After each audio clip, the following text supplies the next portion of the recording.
जय श्री कृष्ण सा।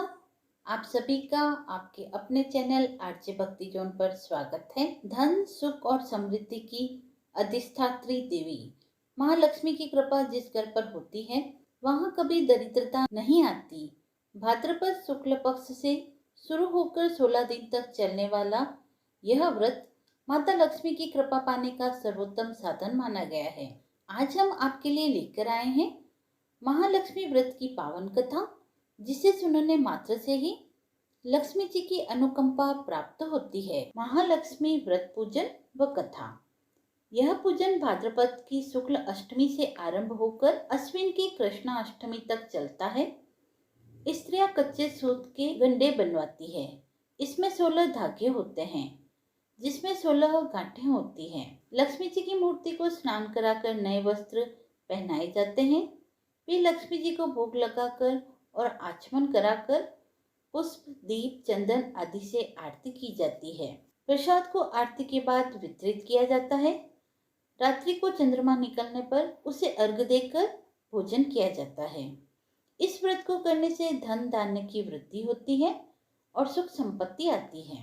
एक समय महर्षि श्री व्यास जी हस्तिनापुर पधारे तो महाराज धृतराष्ट्र उनका आदर सत्कार कर राजमहल में ले आए। तब गांधारी व माता कुंती ने हाथ जोड़कर कहा, हे महामुने, आप त्रिकालदर्शी हैं, अतः आप हमको कोई ऐसा सरल व्रत व पूजन बतलाइए जिससे हमारी राजलक्ष्मी सुख, पुत्र, पौत्र व परिवार सदा सुखी रहे। तब व्यास जी ने कहा, मैं एक ऐसे व्रत का वर्णन करता हूँ जिससे घर में लक्ष्मी जी का निवास होकर सुख वैभव की वृद्धि होगी। वह माँ लक्ष्मी का व्रत है जो प्रतिवर्ष अश्विन कृष्ण अष्टमी तक किया जाता है। हे महामुनि, इस व्रत की विधि हमें सविस्तार बताने की कृपा करें। तब व्यास जी बोले, हे देवी, यह व्रत भाद्रपद शुक्ल अष्टमी से आरंभ करें। इस दिन सुबह मन में व्रत का संकल्प कर किसी पवित्र जलाशय, नदी, तालाब, कूप जल से स्नान कर स्वच्छ वस्त्र धारण करें। फिर ताजा धूप से माँ लक्ष्मी को जल छिड़क कर स्नान कराएं। फिर 16 धागों का गंडा बनाकर प्रतिदिन एक एक गांठ लगाएं। इसी प्रकार 16 दिन तक 16 गांठ का गंडा तैयार कर अश्विन कृष्णाष्टमी को व्रत करें। मंडप बनाएं, उसके नीचे मिट्टी के हाथी पर श्री महालक्ष्मी की प्रतिमा स्थापित करें। पुष्पमालाओं से लक्ष्मी जी व हाथी का पूजन करें व अनेक प्रकार के पकवान व नैवेद्य समर्पित करें। इस प्रकार श्रद्धा भक्ति सहित माँ लक्ष्मी जी का व्रत एवं पूजन करने से आप लोगों की राज्य लक्ष्मी सदा स्थिर बनी रहेगी। इस प्रकार व्रत का विधान बताकर व्यास जी अपने आश्रम में आ गए। इधर समय अनुसार भाद्रपद शुक्ल अष्टमी से राजघराने व नगर की समस्त स्त्रियों ने श्री महालक्ष्मी व्रत को करना आरंभ कर दिया। बहुत सी स्त्रियां गंधारी के साथ इस व्रत में साथ देने लगी तथा कुछ स्त्रियां माता कुंती के साथ आरंभ करने लगी। इस तरह गांधारी और कुंती में कुछ द्वेष चलने लगा। ऐसा होते होते जब व्रत का 16वां दिन अश्विन कृष्ण अष्टमी का आया तो उस दिन प्रातः काल से ही नगर की स्त्रियों ने उत्सव मनाना शुरू कर दिया और सभी नर नारी राजमहल में गांधारी के यहाँ आकर तरह तरह के महालक्ष्मी के मंडप और मिट्टी के हाथी बनाने लगे। गांधारी ने नगर की सभी प्रतिष्ठित स्त्रियों को बुलाने के लिए सेवक को भेजा, परंतु माता कुंती को नहीं बुलाया गया। राजमहल में वाद्यों की ध्वनि गूंजने लगी। सारे हस्तिनापुर में खुशी मनाई जा रही थी। इधर माता कुंती ने अपना अपमान समझकर बड़ा रंज मनाया और व्रत की तैयारी ही नहीं की। इतने में महाराज युधिष्ठिर, अर्जुन, भीम, नकुल, सहदेव पांचों पांडव उपस्थित हुए। अपनी माता को दुखी व उदास देखकर अर्जुन बोला, हे माता, आप इतनी दुखी क्यों हैं? तब माता कुंती ने कहा, हे पुत्र, यह अति अपमान है, इससे बढ़कर और क्या दुख हो सकता है।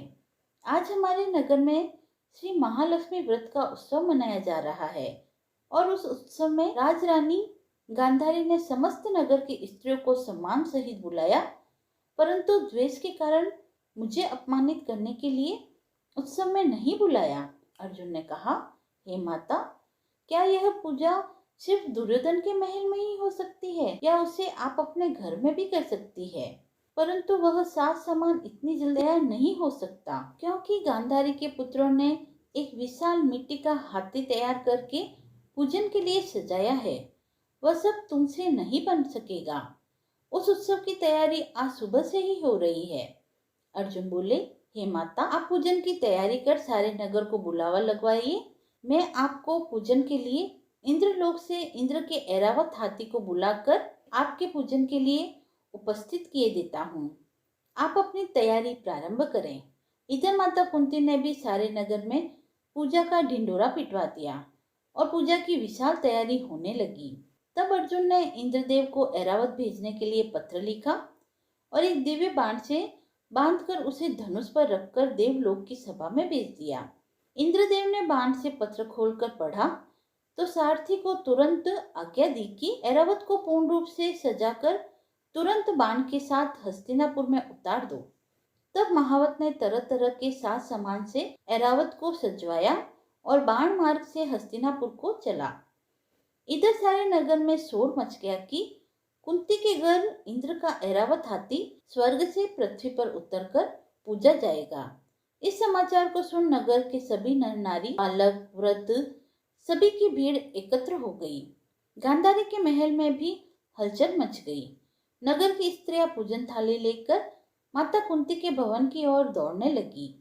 देखते ही देखते सारा भवन पूजा करने वाली नारियों से ठसाठस भर गया। माता कुंती ने ऐरावत को खड़ा करने हेतु अनेक रंगों के चौक पुरवाकर नवीन रेशमी वस्त्र बिछवा दिए। हस्तिनापुर वासी स्वागत तैयारी में फूल, माला, अबीर, केसर हाथों में लिए पंक्तिबद्ध खड़े थे। इधर इंद्र की आज्ञा पाकर ऐरावत स्वर्ग से पृथ्वी पर उतरने लगा। ऐरावत के दर्शन होते ही सारे नर नारी ने जय जयकार करना आरंभ कर दिया। सायंकाल के समय ऐरावत माता कुंती के भवन के चौक में उतर आया।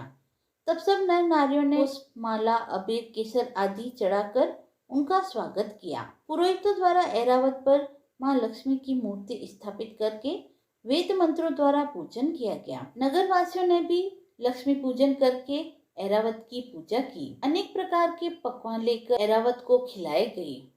उधर से यमुना जल पिलाया गया। फिर तरह तरह के पुष्पों की ऐरावत पर वर्षा की गई। पुरोहितों द्वारा स्वस्ति वाचन करके नारियों द्वारा 16वीं गांठ लगाकर लक्ष्मी जी के सामने अर्पण किया गया। ब्राह्मणों हेतु पकवान, मेवा, मिठाई आदि की व्यवस्था की गई। फिर वस्त्र, द्रव्य, स्वर्ण, अन्न, आभूषण देकर नारियों ने महालक्ष्मी का पूजन किया व उन्हें पुष्पांजलि अर्पित की। तत्पश्चात पुरोहितों द्वारा मां लक्ष्मी का विसर्जन किया गया। अंत में नारियों ने ऐरावत को विदा कर इंद्रलोक को भेज दिया। महाराज सूत जी ने कहा, हे ऋषियों, इस प्रकार जो स्त्री महालक्ष्मी का व्रत करती है उसका घर लक्ष्मी जी की कृपा से सदा धन, धान्य और मांगलिक वस्तुओं से परिपूर्ण रहता है। महालक्ष्मी व्रत की कथा समाप्त हुई। यदि यह कथा आपको अच्छी लगी हो तो आप वीडियो को लाइक करें, चैनल को सब्सक्राइब करें, अपने मित्रों व परिवारजनों के साथ इसे शेयर करें व कमेंट बॉक्स में जय मां लक्ष्मी लिखकर अपनी भक्ति को प्रकट करें। और ऐसी ही धार्मिक कथाओं व व्रत महात्म्य को सुनने के लिए बने रहिए आरजे भक्ति जोन के साथ। धन्यवाद।